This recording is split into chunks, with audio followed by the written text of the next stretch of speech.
Welcome again. My name is Fabio Parasecoli. I'm the new coordinator for the food studies curriculum here at the new school. Briefly, I repeat some stuff for those who were here before. I'm sorry for the newcomers. Maybe there's something interesting. We have a food studies program here at the new school. We started in 2008, and the program is growing in terms of student interest and also classes taught, both credit and non-credit. Outside there is a flyer of our material with our website. So if you're interested in seeing what classes are available or what the activities are, you'll find them there. Just briefly, I want to mention two initiatives. One is the Living Concrete Carrot City exhibition that will take place from October 1st through December 15th at the Anna Maria and Stephen Killing Gallery, located at 66 Fifth Avenue at 13th Street. It's an exhibition about urban agriculture. And the opening reception will take place on September 30th from 6:30 to 8:30. Within that space, as food studies, we've organized a series of brown bag talks that are open to the public and free. They will take place on Thursdays between 12 and 1:30. And we have a whole series. We'll start on October 7th, on one about food studies, where I will talk together with Andrew Smith, who's a very well-known author. On October 21st, we'll have Jean Gardner, a professor of socioecological history here, that will talk on a project that she worked on embodied agriculture. October 28th, we'll have Michael Morris and Natalie Pfizer, two architects that have been working on a studio project in the South Bronx about food production. And November 4th and December 2nd, we'll have current and previous students of the new school that are actually working in policy now that will present their experience and what they are doing. Anyway, all this information is available on the website. Get the flyer on the way out if you want to be in touch with us and see what we're organizing. So now I'll just introduce the new panel, and actually the moderator, Gabrielle Langholz, and she'll introduce the panelists for the first panel of the second part of the afternoon. Thank you. Hello, thank you again to our hungry audience. And as you know, one of our favorite things to talk about in the pages of Edible is how now is the golden era of local food, and we're also lucky to be alive today. So in this panel, we're going to push back a little bit on that and ask whether the golden era of eating local food in New York City is indeed today, or perhaps 100 years ago, or perhaps 20 years into the future. So I'm delighted to have assembled such a panel of geniuses, extremely well qualified to discuss this topic. Everyone, please grab your microphone. This is being recorded, so please speak into it.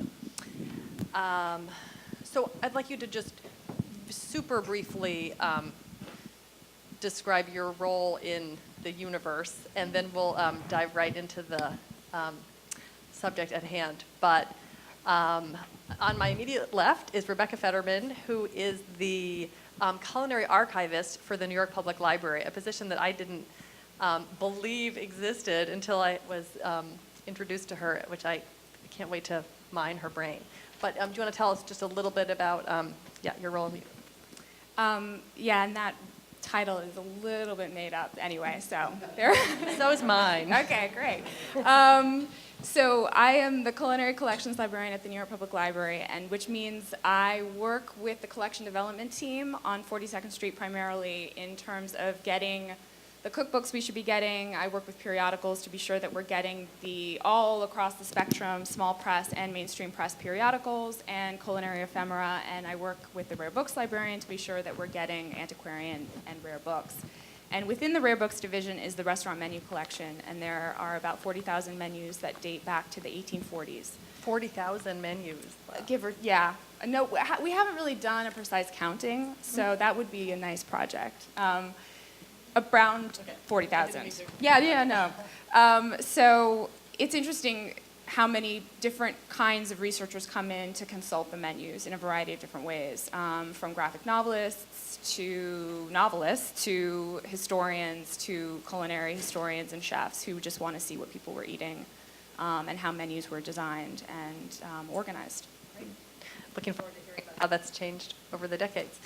Marcel Van Ooyen is the executive director of GrowNYC, formerly known as the Council on the Environment of New York City, and it operates many fine programs, including the Green Market, and he is my former boss. And it's a pleasure to see him again. Take it away, Marcel. Well, you kind of explained what I did. So Will you tell us a little bit more about GrowNYC? you are our spokesperson, so I understand why you did that. GrowNYC is a nonprofit, actually, strangely enough, in the mayor's office. We're celebrating our 40th year this year. We have 4 main programs. We have the Office of Recycling, Outreach, and Education that does basically what it says. We have an open space greening program that builds community gardens, school gardens, and play spaces around the city. We have an environmental education program that does both food education and also regular environmental education. And we also operate the world-famous Green Market Farmers Markets, along with several other smaller programs like Youth Market, New Farmer Development, et cetera, et cetera. And the gentleman over here is one of the people who you can thank for starting Green Market. Thank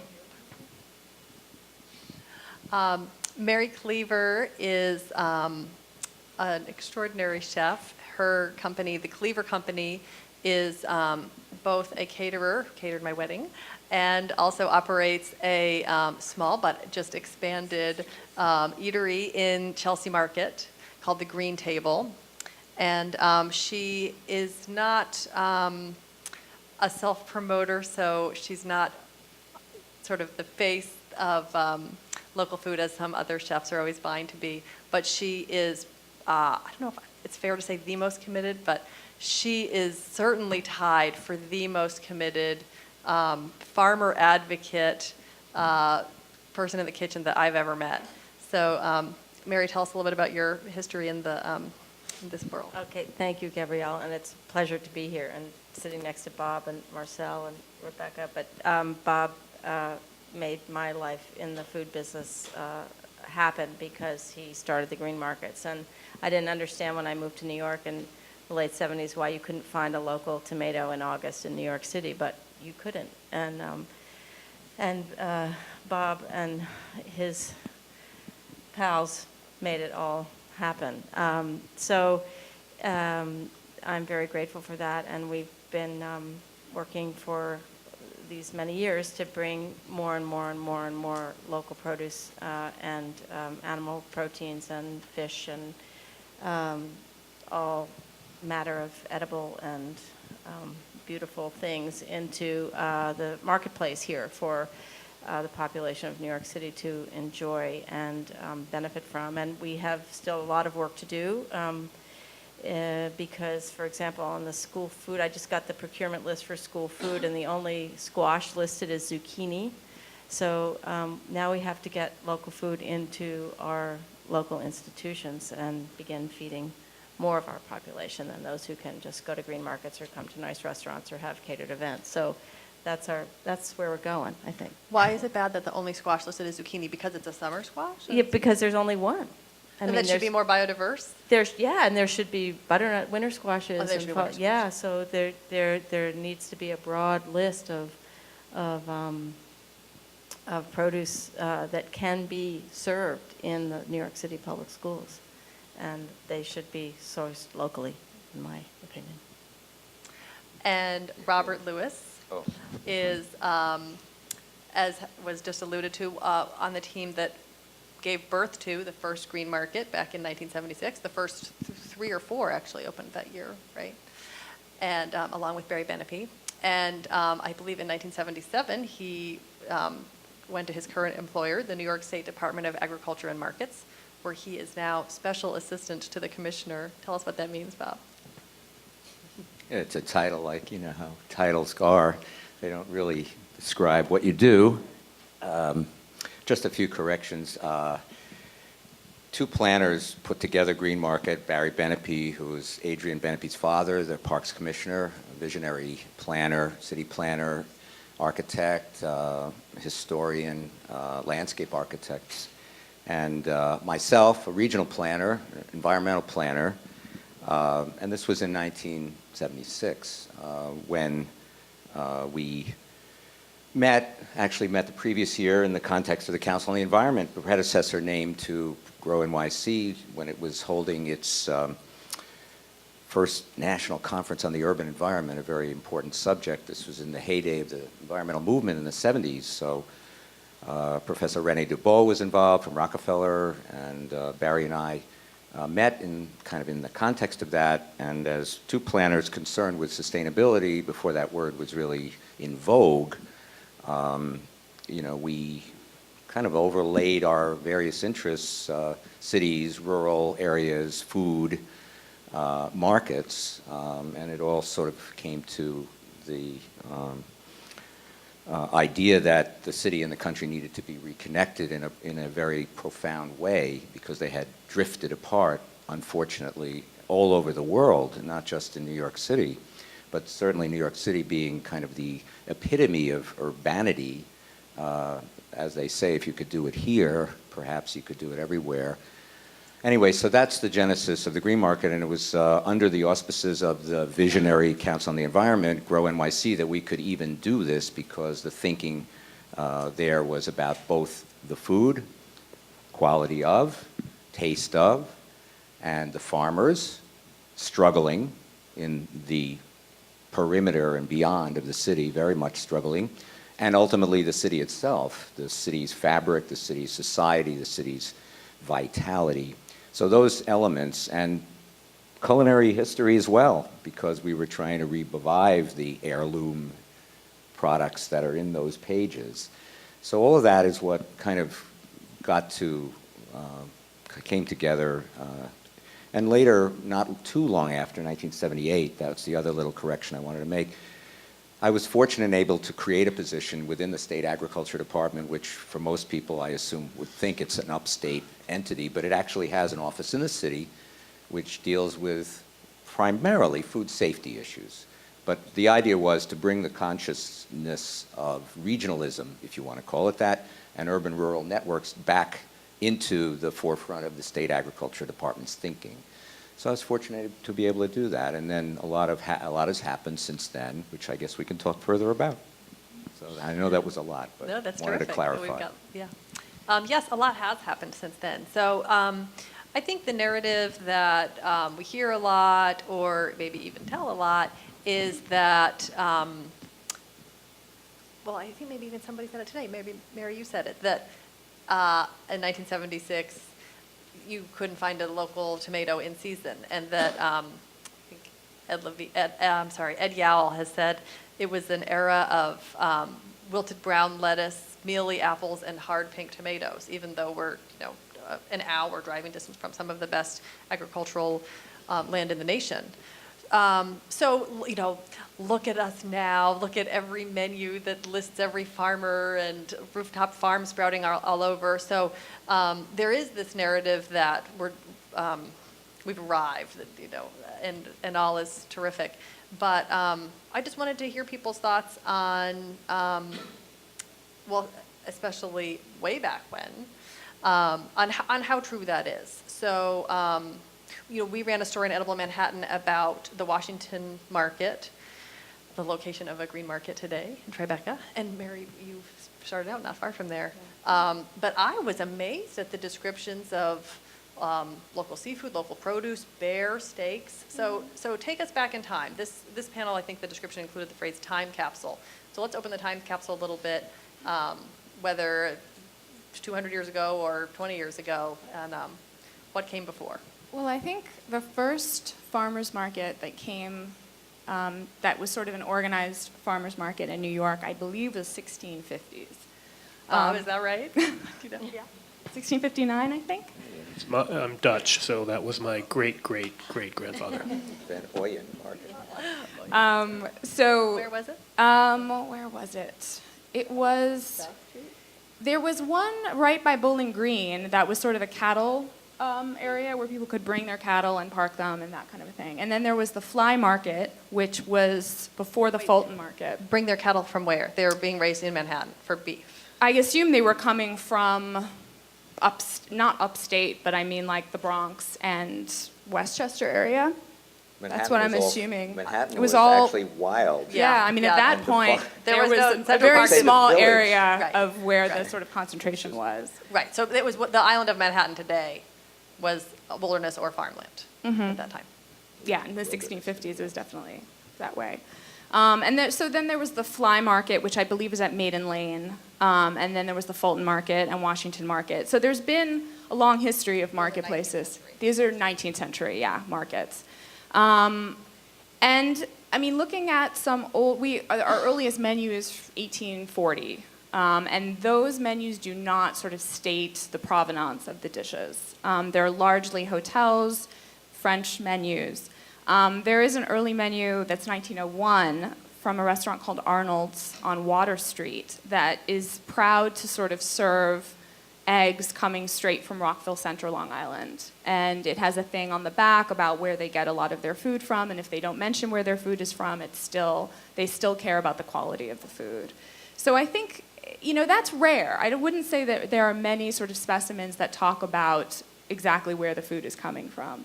But then you have later menus that are enormous, but it's Christmas and they're serving corn on the cob, and they're serving asparagus tips, and you wonder where they're getting those vegetables from. Where were they getting those vegetables from? I mean, that's what year?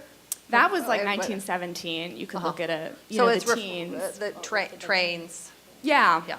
I mean, I think a lot of the farming was going on. There was a strong history of farming in New York, and around 1910, I think there was this push to bring some Western farmers to New York, from what I understand.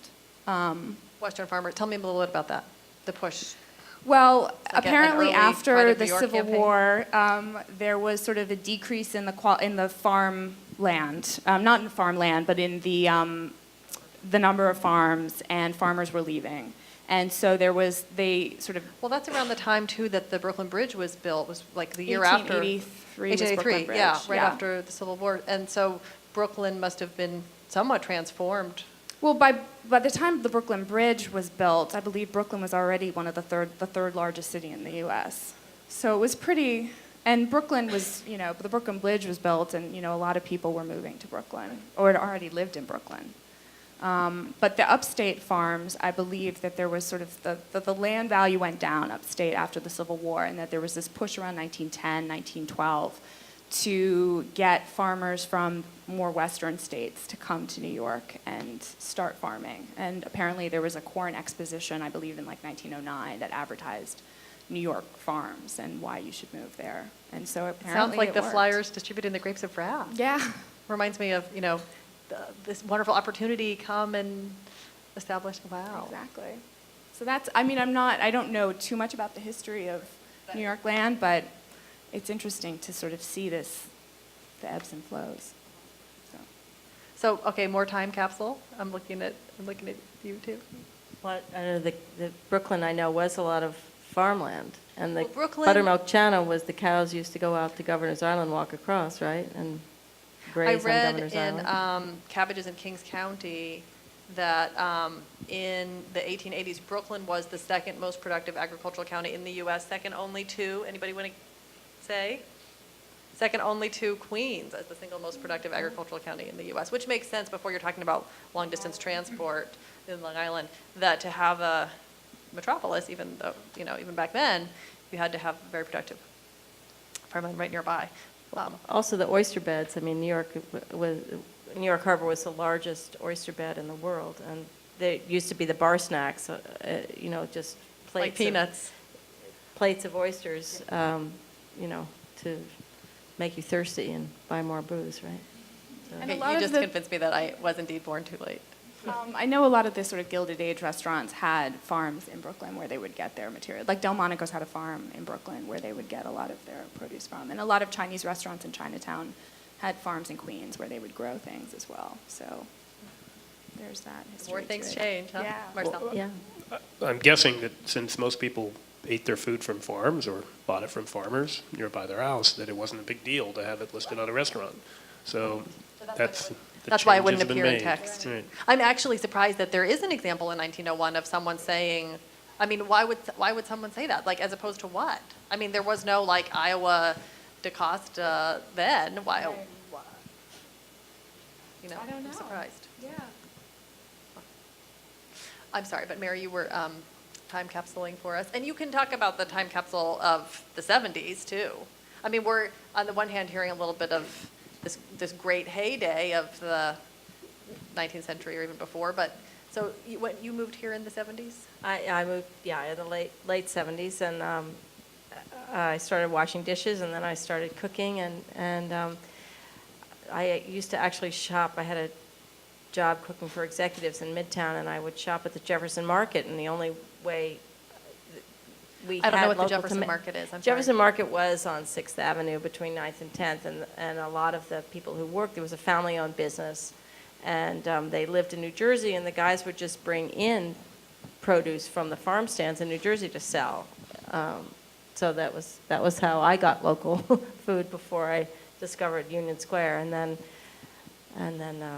then produce was available at Union Square, and then all the other markets developed, and it's just been a wonderful, wonderful, wonderful progression. And even earlier in this century, there were no animal products available at Green Market, so that was a kind of the more I learned about how unhealthy the food supply was, the more committed I became to knowing where all of the food that I serve comes from. I need to know the origin. I need to know what the farm is like, what the practices are of the particular farmer, and how they approach their work. And so at Green Markets, I met the first pork producer who came in from Washington County, and that's been another great development, is being able to get locally raised healthy animals available. Before Mike and Jen. I mean, Ted Blue Was had there? pork. Ted Blue did have some frozen pork. Yeah. But I think that Flying Pig Farm definitely ushered in an era of pork and of flesh foods of all sorts. What were you going to say, Michael? That should be the title of this talk, The Era of Pork. Amen. Go to Pork Island. You go to Pork Island on Saturday. That's Hog Island, that's right. So I moved, I want to get back to meat, but I moved to New York in 1998. I mean, I had gone to high school here, but I wasn't really paying attention to food at all. But, my bodega had goat cheese. It had, a couple different sizes of balsamic vinegar. Just paint a portrait for us of how different it was when you were looking for those ingredients. Bring it to life for us.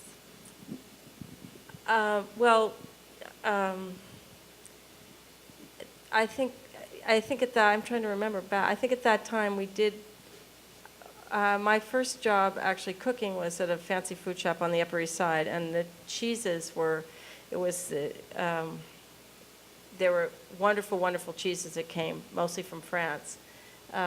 So there were wonderful things coming from faraway places. It was just that we didn't have wonderful things coming from nearby. So that's what's really changed in the past 30 years, is that we've developed a regional food supply, or redeveloped or reconnected with a regional food supply, or we're trying to rebuild a regional food supply, so that our food so that all cheeses, for example, there were not many locally produced cheeses 30 years ago, but now almost all the cheeses I sell are produced within 300 miles of here. So we have tremendous cheese available now, artisan and farmstead cheeses in the Northeast that we just didn't have. Yeah, I've read a little bit about, was it Laura Chanel in California, sort Yeah. of breaking domestic ground there. Yeah. But in terms of cheese, certainly that's something that we had to import and learn in my lifetime. But But Bob, tell us a little bit about starting Green Market and what went into sort of building it from scratch, or from a tradition that had existed, but how would you characterize it? Were you starting it from scratch? Well, sure.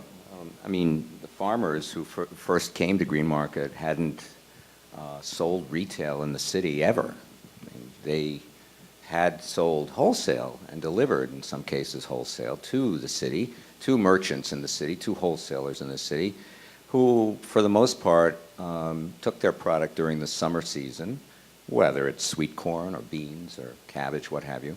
But in those days, in the 70s, of course, the number of local farmers compared to the number of distant farmers who were supplying New York City was relatively few on an annual basis. The city, like all cities, was flooded with product from all over the world, simply put, all over the world. And the volume of local product had been reduced to, well, I mean, when you think of the whole world, and you know there's a lot of choices out there for everybody, any one state is not going to supply more than a certain percentage of it. So happens that California supplies about 50% of the total domestic product in the city, and Florida about another 25%. And then the other states that are well known for their products, Idaho, Georgia peaches, Texas watermelons and melons, for example, Arizona onions. These are big commodities, these are big products, and they are shipped all over, and they end up here as well as other cities and chain stores. It's a very big world out there for produce distribution, volume. So we had, could see that availability of local was limited, hence the taste of local was limited, unavailable. And we're talking here about produce, and there is a lot to be said about everything else, and some of the challenges that still exist about matching the demand down here with the potential up there. I mean, going back, to that time capsule, of course, this isn't the golden age of local. It was all local. That was the golden age of local. You mean we didn't invent it?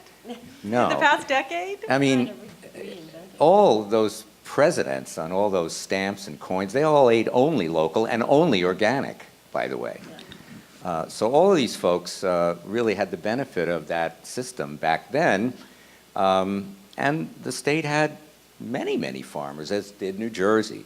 In fact, a lot of the farmers began their careers in the city and moved to New Jersey. You mean their farming careers? Oh, You don't mean absolutely. that was their second career? You No, mean they're farming growing in the careers. Bronx They're farming careers. And some of them were originals in the sense of Dutch-related or English-related, including some Native American farmers. But of course, many others came here in immigration, especially in the 19th century. So the state's large populations of Italian farmers and German farmers and Eastern European farmers, all of whom could be found upstate, and Long Island to some extent. They all came, of course, through New York City, through the Great Gateway. But the point was, and some of the first ones farmed right here in Brooklyn and Manhattan and Queens. And I guess if you look at that book, Manhattan, you can peel back the layers and you can see amazing. All of Brooklyn was farms, except for Brooklyn Heights, pretty much. And why were there markets? Well, the markets were as much for the farmers who were in commercial businesses in the city and needed outlets as they were for the consumers. So that began the history of the city's responsibility for markets, just like it had a responsibility for streets or for schools or for hospitals or any other public service. So that's a very important theme for us now when we think about reviving Green Market or starting it, because it was reviving an idea, an institution, but also something that is in the way of a public benefit, a public good, a public service, that therefore deserves the kind of, if you want to call it a subsidy or you can call it support that it has, such as access to land at Union Square and many, many other sites, curbside markets, parks markets, and so on. So going back to how it had happened, of course, there is the two or three components of a market. You need farmers or vendors, producers. We call farmers, we call producers if they're producing, let's say, a value-added product like cheese, rather than a cheese farmer or maple syrup producer, what have you. You need farmers, producers, you need customers, right? You need that demand. You need a site, of course, that works, that's convenient for both. And you need the infrastructure, you need the management, you need the principles that basically guide the project. So among the first principles, naturally, for Green Market were producer only, something unique, not a mixture of people who buy and sell with people who grow, but people who only grow and may also produce, in addition to growing, like a jam and a jelly on top of what they grew, or cheese. No brokers. No brokers Yeah. and no middlemen, or middle people, whatever. The point being, it's very important worldwide as an issue because that same gulf that separates the economic gulf that separates farmers and consumers that here or did exists in many, many cities and where there are markets with no direct opportunity for local farmers at all, whether they're retail or even wholesale. So in a way, there's something to be learned here about democracy, economic democracy. It's funny, I was at, where was I? I guess at Sotheby's when we were talking about history, and we were talking about Greece and Rome, and we brought up the fact that the Romans essentially ended the tradition of open markets through a kind of mercantilistic strategy, which resembles the multinationals of today.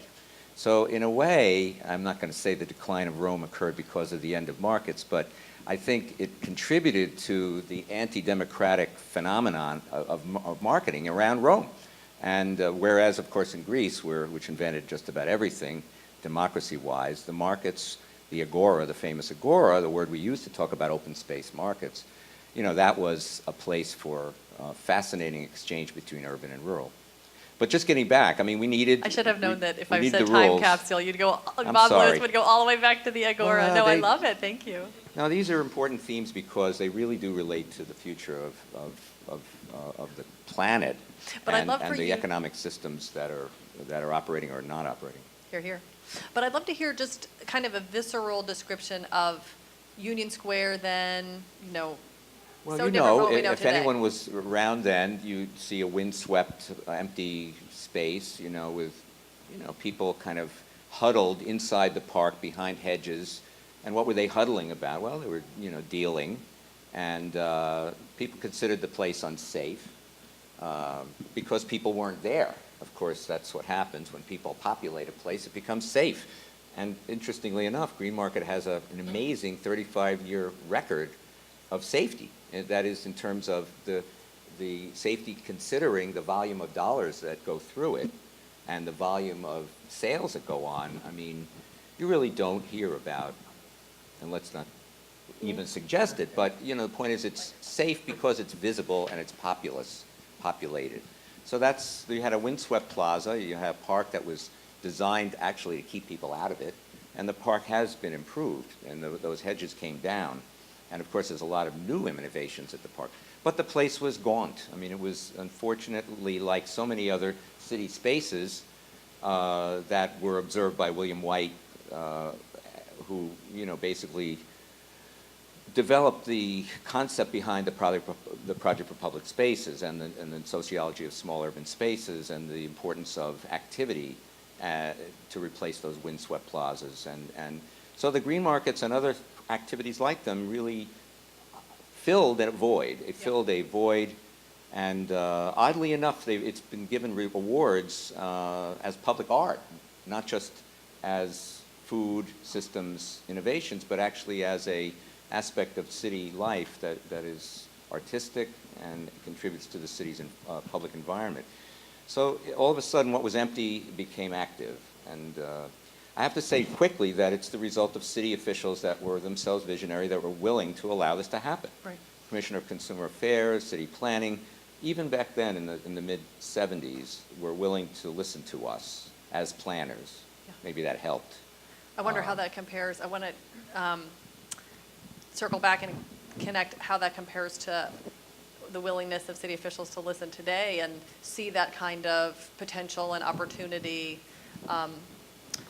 My publisher was saying to me, markets or rooftop farms could be given the same sort of regard as a stadium, for example. So do you feel that that there was more of a receptivity to these kinds of ideas then than there is today, because now there's so much competition for other commercial interests? Or that now there's been a sort of awakening, and unfortunately spurred by public health, diet-related disease crises, that there's more of a receptivity now?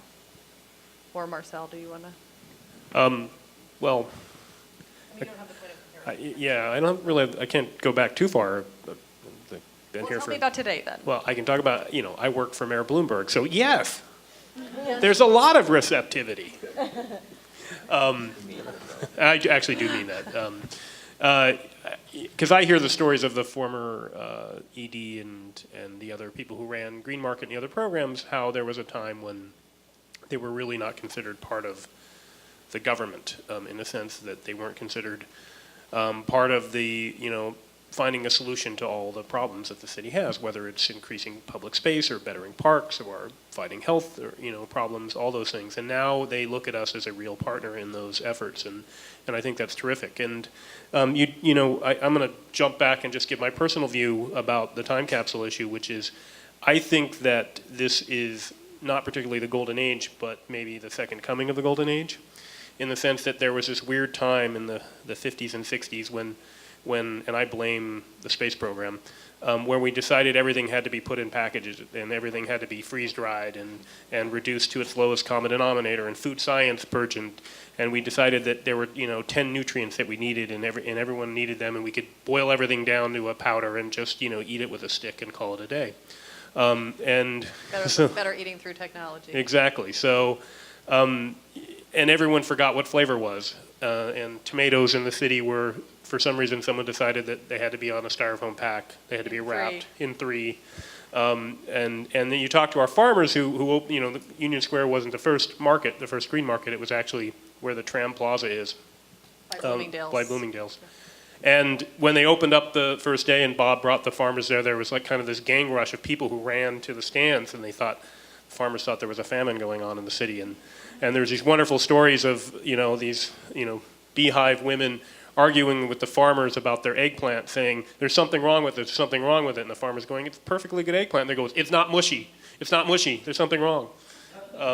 Because people had a different concept of what food was back then, because we forgot in that 30-year span what it was like to taste a real tomato and something that came from a farm. So we're now re-engaging in that, and we have a whole new generation. There's almost a skipped generation in many ways that kind of lost that, I think, that attachment to flavor and taste and the people who created our food, and it's great to see that come back. I am, amazed when I see the hipsters in the market, as people call them, because they're spending more of their hard-earned dollars on food now than they are on electronics or entertainment. Or drugs. Or drugs. Which is, yes, that's a great point. It used to be people would walk around Union Square and go, you got any pot to the farmers? You got any pot? Now they walk around going, you got any raw milk? You got any raw milk? It truly is Hook me up. Yeah, hook me up. Give me some raw milk. First one's free. So, there really has been a change in how people are spending their money, how they're viewing where their foods come from, who's creating their food, and the chain that goes back beyond what you buy in a grocery store. And I think that's terrific. So Rebecca, how did that change the way people were eating in restaurants, or whatever kind of primary sources you have in, tell me about the 70s and 80s. The 70s and 80s. Mary, you can also. Yeah, tell me the collection, there's actually a big sort of gaping hole in the 70s and 80s. But from what I can sort of gather from, these resources, it's interesting, and this doesn't really have to do with local so much, but I see a lot of sort of a blending of cuisines. There was a dinner in the 70s by the Food and Wine Society, and it had, an Italian table, a Chinese table, a Scandinavian table. And there seem to be a lot of these kinds of dinners that It were sounds sort like of the Time Life series of books Exactly. came out right then. Like, and it was Craig like, Claiborne's International Cookbook. right, and Craig Claiborne. did it, yeah. Sort of this. It was all fondue, right? And then a lot of the 80s menus sort of blend all these things into one. So, I mean, it's stereotypical sort of 80s food. It's like, you'll have a chicken quesadilla and then, or, fettuccine Alfredo with sun-dried tomatoes and basil pesto. But, I mean, those are a lot of the menus that we have in the collection, sort of. Or there'll be a lot of Asian influence. There'll be health food restaurants, but we'll serve meat, but it's, ginger beef, or it's Malaysian beef stew, or it has sort of an Asian tilt. A lot of those menus seem to be, we have a lot of early Chinese menus, but a lot of the sort of later 80s menus tend to have yakitori or sushi. It's sort of spring rolled, all in one sort of menu. Not really any emphasis that I can see on local. right. Did you see, well, first I was going to say, I had this cookbook. It was Sundays at the Moosewood, because first I love the Moosewood, so then I saved up my $30 and bought Sundays at the Moosewood. And I was so annoyed because it was organized by cuisine and chapter. So it was like, here's a whole Japanese menu. Right. And I was like, I just want, it should be like appetizers. Because I yeah. want to make this global pan everything meal. Like I could have an Indian entree. Right. And then some kind of Swedish dessert, so. I feel like a lot of them were sort of these, there was also a dinner given, I read a menu at Queens College, and again, it was sort of divided up into sort of Asian food, Latino food, Italian food. It was all done like that. There aren't, and then. Do you have any examples that you can think of from any decade that reflect the provenance of produce or provenance of ingredients? Well, it's interesting because if anything has like a California tilt to it, that's when You mean California cuisine? California cuisine, but cooked in New York. Right. Then they'll say, Monterey Jack cheese or Mojave Desert quail, or they sort of link the provenance when talking about sort of California cuisine. There's a provenance linkage when That's kind of the conceptual birthplace of that American celebration of terroir, without Exactly. using that term, but Exactly. yeah, okay, gotcha. I mean, the other things are more fish related. But I was go just on. going to ask when the sun-dried tomato died, because we should celebrate that date. I think I know when it was born, though, was Dina and DeLuca. I remember reading in United States of Arugula that one of them imported it, and like really? Florence Fabricant wrote it up, and it was the hot thing. Yeah. That and balsamic vinegar. Yeah, they appear frequently. But I mean, I would say like Long Island duckling was always listed as Long Island duckling, going back to the teens up until, today. Or What about the Pennsylvania capon. I mean, those certain foods were listed, Maine lobster, that kind of thing. Now, Mary, your menu, it says where you source the ingredients, right? For almost everything on the menu? Or? Yeah, we list, we put the producers on the back of our catering menus, so people can see when they're having a particular, at the wedding or whatever not-for-profit gala, you can see where all the different items were sourced. Do you know when that sort of began? I mean, I feel like that's just. I mean, past 10 years. yeah, I would say it's fairly recent. There aren't that many that do it today. There are only a handful Yeah. that sort of list, they might list it elsewhere that I'm not getting, but on the back of the menu, or, there's BLT Market, which has it on the left, or it used to, Right. of what was in season, so you know that you're getting it. Or not, or you not, think or you're not. getting it. You think you're. Well, it's No comment. It's interesting, right? Your no comment speaks volumes.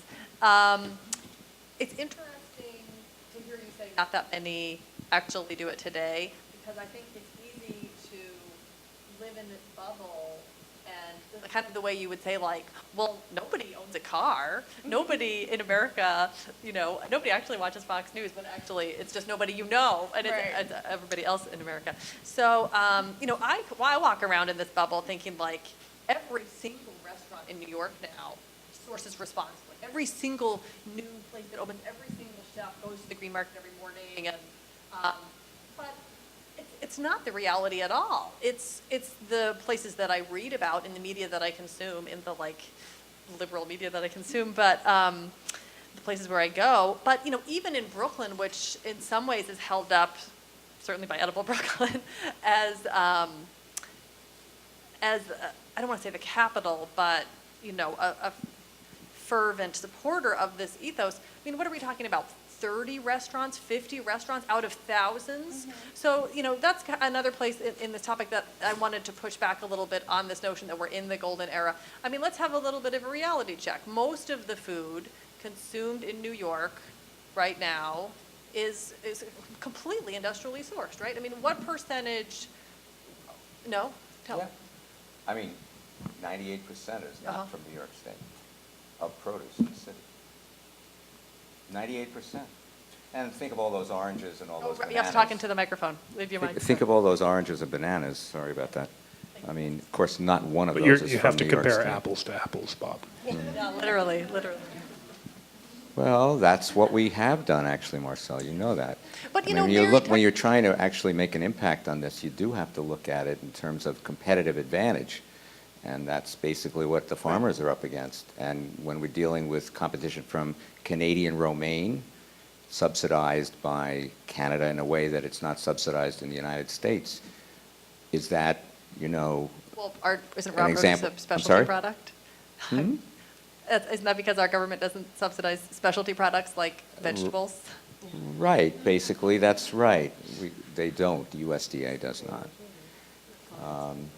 Well, Mary Just described- one example, that was just purely one example. I mean, and I don't know if the word industrial is exactly correct here. I mean, it all depends on how you define that, right?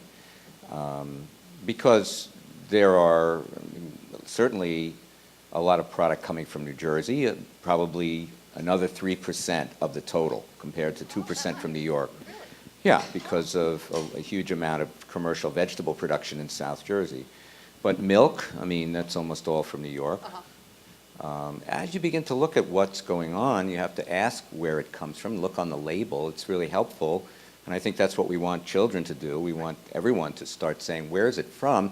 There is a federal law that's called country of origin labeling now, which is at least on the international level, very important.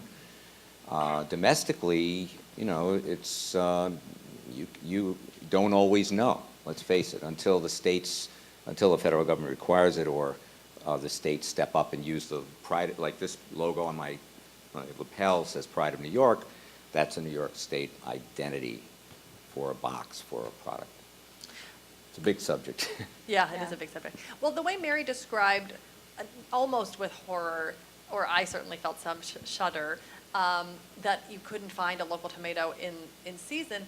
Honestly, part of me feels that we haven't come that far. I mean, I can find it. I can go, if it's something that I want to set out and find, I can. But, if I walk into this place on the corner for a salad, plenty of those things could be sourced locally, but of course they're not. So how, I guess I'm trying to burst my own bubble here. Well, and we still have a distribution system that is not geared to local distribution. It's still, most of the produce does come from California, and it's or Florida or far away, and it is a volume consideration. I think that with Green Markets is mostly directed to the retail customer. Certainly, as a business, I have developed relationships with farmers so that I can purchase wholesale from them. And we can arrange to buy wholesale from, there have been various distribution systems created for local products. There are several businesses that are doing it now, and some are doing it very successfully. But it's a supply and demand question, Right. So it's up to we're you guys working to on demand that. it. Well, it's also a little bit back to what I was saying about infrastructure and civic responsibility, because as the markets are seen, and in fact are more important to provide that nexus, that economic nexus between the local grower or local producer and a buyer, be it an individual or a wholesale customer, that is, becomes a question as to what extent the city should be doing as much for that type of infrastructure as it does for its water infrastructure, for example. Water, pretty basic commodity in life, necessity. Boy, I'd say food is up there too. We have a privatized food system, interestingly enough. Not all countries do. Certainly the Soviet Union, before it collapsed, didn't. Cuba still doesn't. I'm not, suggesting one system is really preferable, and I think the system we have is great. But the fact is that it has worked well until the essential opportunities to consolidate and standardize and mechanize have essentially taken over, as they have in so many other industries.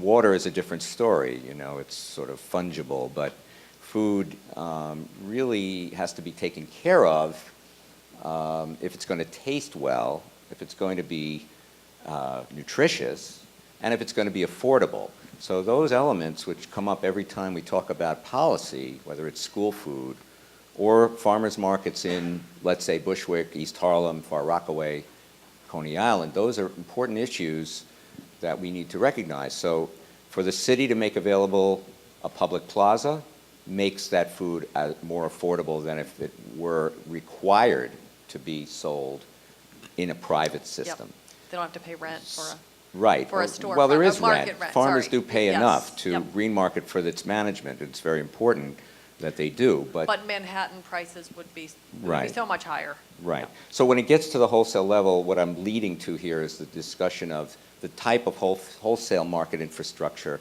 that was built by cities in New York here in the 30s, and before that, the Washington Market District, which then became the Hunts Point Produce District now. What is the city's responsibility here? It is owned by the city, those lands, those facilities, and to some extent they have been privatized. We believe, the state of New York believes, that there is a public interest in these facilities that goes beyond simply the product, irrespective of where it comes from. We think there's a public interest in making sure that those facilities directly support and provide appropriate connections with or space for the local grower the same way the city has for the retail green market. So we're now talking about systems that can support a restaurant like Mary's and the distributors who deliver, because not every restaurant, there's 20,000 in New York City, is driving up to source its product from the wholesale market. They do require deliveries. Right. And so the deliverers need access to wholesale volumes. The farmers, as we would say, need to be in on that. And that's what we're working on, as a matter of fact, with GrowNYC and reactivating a wholesale equivalent of the green markets. In other words, a wholesale farmers market, something that used to exist in the city and has pretty much been forgotten, but something that's essential if we're going to reach that next level of scaling up. I just wanted to pause for a moment and see if there are any questions in the audience before I ask my next one. Anybody have a question for our panelists? Yep, right here in the front. Oh, I think we're going to bring a microphone to you. Hello. This is more of a, comment, two-part question. I believe, first off, until we're able to get sort of the immigrant community involved, I feel like the movement isn't really going to fully develop into what's necessary, especially with how many bodegas are located, especially across all neighborhoods. Until we see local foods and organic foods sort of available in areas like that, we're not really, it needs that large community, that large population, before it's just a small group of people that do frequent the market every week or every other day to get their local produce. And on top of that, as someone who's a consumer and who goes to the farmer's market every week, how there's been a lot of articles in regards to the local organic terms that even if you go to Whole Foods, it'll say organic, but it's very easy to sort of be, defeated in the sense that it might say organic, but it's not traditionally what we have come to believe as organic or as local. and sort of, are there any ways of sort of being able to better navigate that as like a consumer that wants to be more involved in their food and how they're getting their food? Great comment. Well, we could certainly have held a week-long session talking about Bob and Marcel's work in bodegas and in immigrant communities. I'd love to, I know we only have about 150 minutes left. Go for it. It's 6.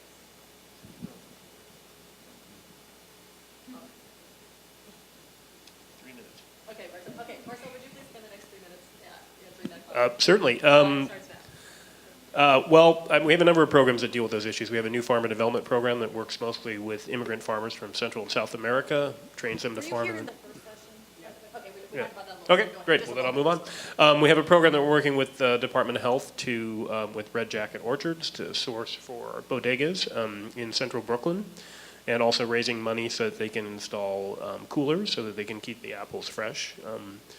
And we've been doing a number of efforts along with the city to try and get more food into grocery stores, create new grocery stores, all those things that really can help change that. But I think that your comment is also somewhat based on what I think is a general misconception of what Green Market is, which is we're not just Union Square. We have 51 markets.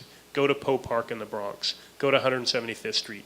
Go to Sunset Park. Go see some of these, Jackson Heights. Come see one of these community markets where there are literally hundreds and hundreds of people from the neighborhood coming to that market, buying vegetables hand over fist. 175th Street on a Thursday at 11 is as vibrant as Union Square on a Saturday.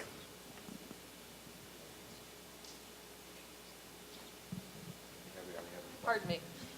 Yes, the next question. I asked another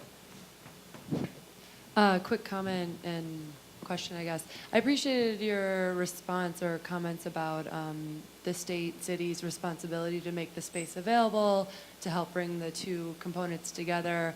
And another thing that I'm thinking about in the large conversation across our country is, that often goes back to the organic, local, is there enough supply? Not only is it bringing them available, but I think we all in this room agree how important it is to support these efforts.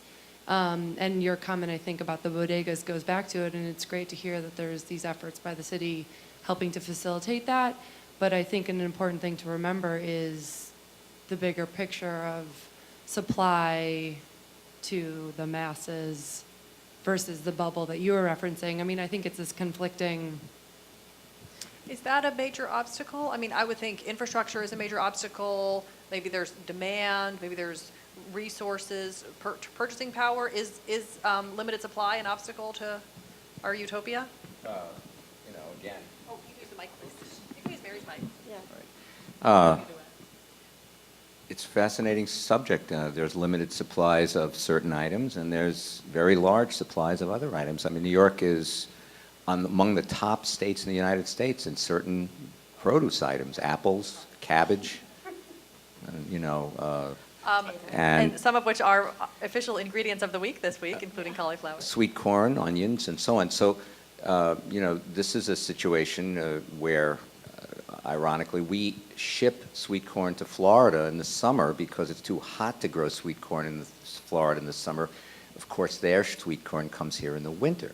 So that's a sort of, you might consider it sustainable trade because these items wouldn't be available, and maybe the Floridians shouldn't be eating sweet corn in the summer, but they want to. We want to eat, some people do want to eat sweet corn, I don't know why, in the winter. But certainly our apple industry, which creates a huge amount of jobs upstate, is a fantastic industry with a lot of fabulous apples, and we ship it all over the eastern seaboard. So some items are in great supply, some items are in small supply, but what the green markets have done is diversify enormously the limited range of items that were grown in the Hudson Valley back up until the 70s. The Orange County black dirt country, which was almost entirely in onions then, which had once been very diverse, is now becoming much, much more diverse again. And that includes ethnic specialties, cilantro, and a lot of other things that the New Farmer Development Project is developing, papalo, epizote, things that we have never seen here, but that the immigrant farmers are actually growing there in volume now, in significant volume. The panel goes until a quarter after, but Marcel, I know you need to slip out. So if, the final question that I was going to ask you is, let's just say that the golden era of local food is in the future. What would need to happen? Is it policy? What kind of policy? Is it things that people in this room can work on? Is it projects that you guys are already working on at GrowNYC? Lead us there. Bob talked a little bit about this. I think one of the key components, direct purchasing from farmers will continue to grow. CSAs are going to continue to grow. Farmers markets are going to continue to grow. Other innovative projects are going to continue to happen. Green box, hybrid CSAs, all the stuff that is happening that we're working on, and all the other wonderful nonprofits in the city are working on. There are going to be more chefs who are buying, hopefully. But that's not going to penetrate what is the larger institutional and buying, and you need a couple of things for that. You need supply and you need distribution. The wholesale farmers market. If anyone here wants to study this issue, I say go up to Toronto and take a look at the Ontario Food Terminal. Here you have a wholesale market that was created by the, what do they call them, districts of, province of Ontario, that services pretty much 2/3 of all Canada. You have all the houses that, like you have up in Hunts Point, that are selling. These are corporate distributors of produce, but outside in the parking lot are up to 400 farmers who sell individually off their trucks, all controlled by the Ontario government, all supported and encouraged by the Ontario government. We need to take that kind of far-reaching view of our food supply, like Bob was talking, like how we have about our water supply and our air supply, and we need to capture that that opportunity that currently exists, and really think about what we're doing when we redesign Hunts Point, what's going to be up there, how it's going to be operated, and who's going to operate it. And I'm probably a heretic for saying this, but I personally think that people who are individually motivated to make a buck should not be in control of our food supply. You need. So you guys are a couple of commies. I'm just kidding. Yes. Well, I mean, I am in the sense of. You and Obama. Right. Yeah. I am in the sense of it. I think that we should at least regulate what is happening. We should not just leave it. Adam Smith's hand may not be the best one to drive this. Perfect. Do you need to go, Marcel? Okay. Thank you. I want to thank Edible for having us, or me, and you can thank them later. And I want to thank all of you for coming, and go to our website, GrowNYC.org. You can volunteer, find out where our markets are, et cetera, et cetera. Thank you. Marcel needs to go, but thank you, Marcel.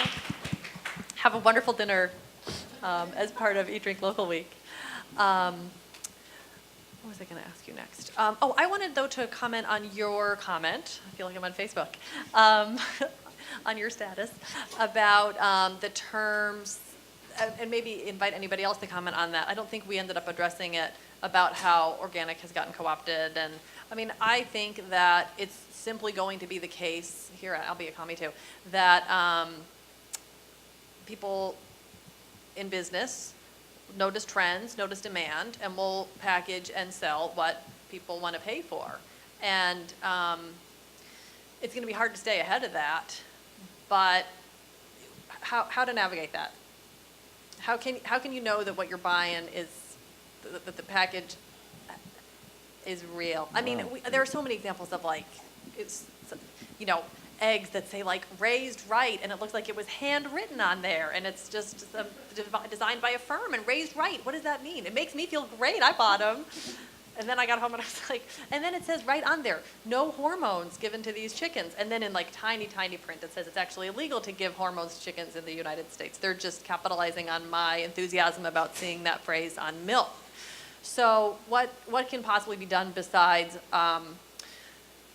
only buying, don't buy food from strangers, people say, Yeah. or, moving off the grid and growing it all yourself? Well, that's a huge leap, although a lot of people are doing it, especially now, even in the city, as you know, the growth of urban agriculture. But, I mean, it is the government's responsibility to ensure the safety of the food supply. That's why we have government agencies. That's why we have pure food and drug laws. The enforcement of these, as well as the content of these, is, of course, the issue. There's no- But that's not, but also an issue is the dual role of the agricultural department to, on the one hand, be a booster and an advocate for agriculture. I mean, there's a conflict of interest. treachery. Yeah, there's a conflict of interest there to have the same government body that exists to promote American agriculture to also be the watchdog of American agriculture.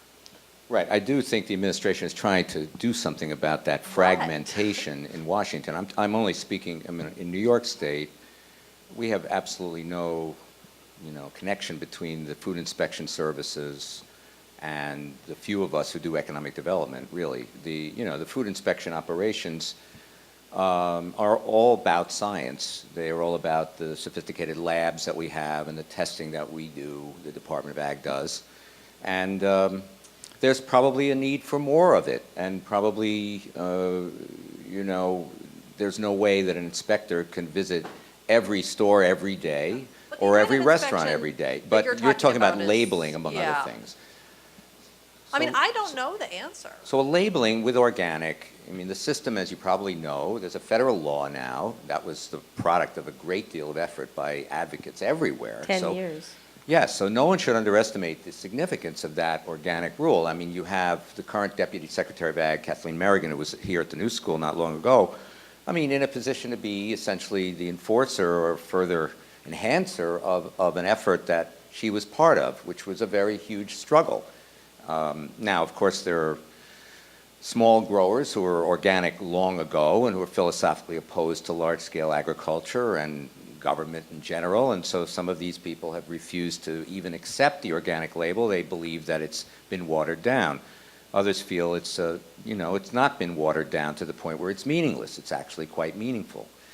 So, I mean, in theory, we can't meet every farmer like we do at Union Square and build up a trust with them. So we do need that third party, whomever it is. It could be a third party certification in the case of, let's say, NOFA NY, NOFA New York, or many other certifying organizations. We have to trust that system. I suppose we should be watchdogging it, and the U.S. government should be watchdogging it as the opportunity for, as you're saying, creep might develop here, or anything that might not be honest, for that matter. But that's true of everything, is it not? We have to have some faith in the system, and if it requires that we pay more to enforce food safety laws better, then I'm, for one, willing to do that, because we have a complex system and it needs to be enforced. Yeah. You have anything else? We need more attention paid to the food supply On by the part of the government, you mean? by the government. Yeah, I mean, just if you followed at all the story about the salmonella outbreak in DeCoster Farms, I mean, the New York Times reported recently their piece when DeCoster was apologizing about he made people sick, and the inspector had been on his farm and seen rodents and seen sewage and seen all kinds of unsafe, unhealthy food conditions, and that they say, well, that's the norm. Every place is like this. I mean, the fact that we've become so disconnected from what healthy food is a big problem, and I think everybody can take responsibility, or take an interest in that, and look to your representatives and your state senators and your congresspeople and your senators, and help them understand how important our food supply is and the health of it. And it's just crazy to me that in this wealthiest country in the world, we're busy poisoning our population. It's just there's a kind of blindness to it, and everybody eats every day. Luckily here, many of us do. I mean, and many of us don't enough. So that's another issue, that that we have so much poverty and underserved communities that we need to get healthy food to. So I think that that we need to understand that farmers are very, very, very, very important members of society, and they need to be supported because they are going to help us eat better. And the government needs to understand and address, we all need to help our government understand that this is an important issue that affects everybody's health, and it affects the environment, and it affects our climate change. And it's a broad-reaching subject. So it sounds like today is not the golden era in It's that not. regard. Yeah, definitely not. We're almost out of time, but does anyone else want to ask a question or make a comment or answer what to do about misleading labels? Oh, over here. Great. Hi. So I'm struggling a little bit with, and I know this is not an either or, but let me explain myself. Organic versus local. I actually, my family has land in Alabama, in rural Alabama. It's organic, has been since they got it. And we haven't farmed on it for almost 30 years now. I'd love to. I'd love to do something with it. There's no local market for any kind of organic food in Reform, Alabama, or within probably, unless you go out to Atlanta maybe, which is about 4 hours away from where we are. So one of the things that I'm struggling with is I know that there are so many land use issues here in our local 300-mile radius with, the suburbs expanding and farmers getting kind of crushed, and the aging of that population, them selling off their land. We're already, that's shrinking. There's some shrinkage in our local market for organic farming. And then there are these other areas of the United States where there is land, but the market is not quite there yet. And so we're here where the market, the demand is so strong, but we're going into this local era. I mean, and I'm for that, but I guess I'm also worried about what's the future of that? What's going to win out when we're looking at, my family land that's arable and I'm not doing anything with it, and, there's pressure to sell it because what else are we going to do with it? Right. My dad calls my job farm hospice. My previous job when I worked at Green Market. He's like, oh yeah, Gabrielle does death and dying counseling for farms. Because he's sort of sardonically saying like, Gabrielle, you're so kidding yourself. All of these farms are going to be shuttered within your lifetime. There's not going to be any agriculture on Long Island. There's not going to be any agriculture in the Hudson Valley. So, Well, I hear can you. I Yeah. beg to disagree? Please do. Please do. Obviously, I do too, but please. I mean, the New York Organic Farmers Conference is the biggest, most well-attended farm commerce conference in New York State annually. It's over 1,000 people go to it. So there's no dearth of passion now among smaller growers who have moved upstate or are upstate to learn the basics of sustainable agriculture, biodynamic agriculture, what have you, organic agriculture.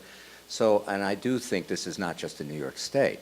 I mean, it is happening all over the country in various places, in the South as well. I mean, what you're saying is a complex challenge. I think we need to think about sort of rings of systems here. I mean, every populace is a place of potential opportunity for the grower as much as the consumer, just like in New York. Like I said, if we can do it here, by restoring the public's interest in local food, by making it possible for that connection to happen, we can show, and we've shown, that this is duplicable. Right now, the farmers market movement is enormous in the United States. It's reached the point of 6,000 plus markets when, well, in New York, it's 500 markets, up from, 10 in 1970? So what does that say? That says that the cities have seen the advantage and the value of this essentially being a market town, a town that's connected to its region. In Mississippi, it would be the same. In Alabama, it would be the same. One of the issues there is how do you make that connection happen locally so that agriculture can be revived? And also, there are farms that don't want to be diversified. They want to sell a commodity in volume and be done with it. We're not trying to say there's one system for everybody.